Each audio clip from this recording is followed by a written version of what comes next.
And moving on, a high-profile family feud has now erupted in Tamil Nadu's most powerful family, the Maran family, between former Union Minister Dayanidhi Maran and his elder brother, Kalanithi Maran, the chairman of Sun TV network.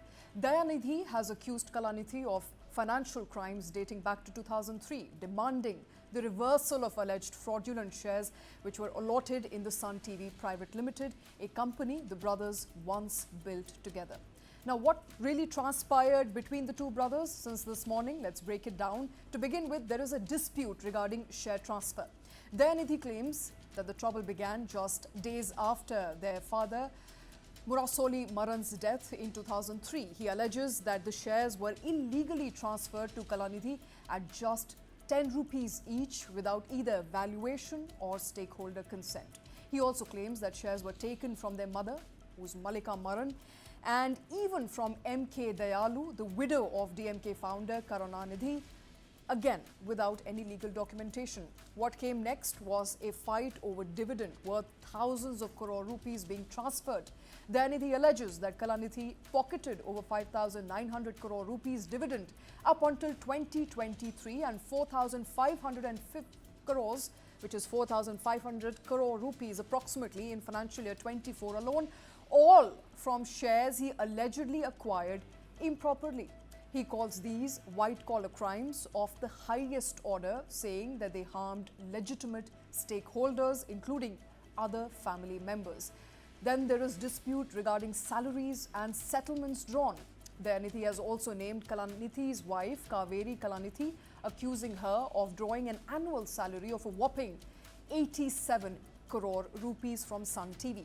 He even claims that Kalanithi paid about 500 crore rupees to their sister, Anbhukarasi Maran, using funds who were diverted through family accounts, labeling it an attempt to hush up the alleged fraud. And finally, there are threats being made to go public and to go to the regulator. The former minister has now threatened to escalate the matter to the government regulators, including DGCA and the BCCI and even the centre, potentially endangering licenses tied to Sunrisers Hyderabad as well as SpiceJet. Now, Sun TV has come to its defense. In response, Sun TV network has rejected all the allegations, calling them misleading, speculative and defamatory.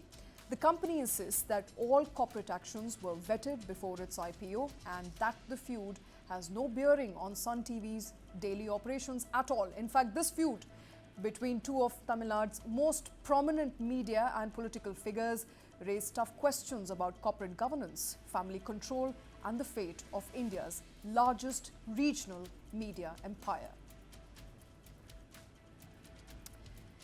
And another aviation scare has now emerged in India, this time involving an Indigo flight which was bound to Madurai. The aircraft, carrying about 68 passengers, developed a technical snag just 30 minutes after taking off from Chennai. The pilot immediately requested clearance to return and the flight landed safely back in Chennai. Thankfully, no injuries were reported.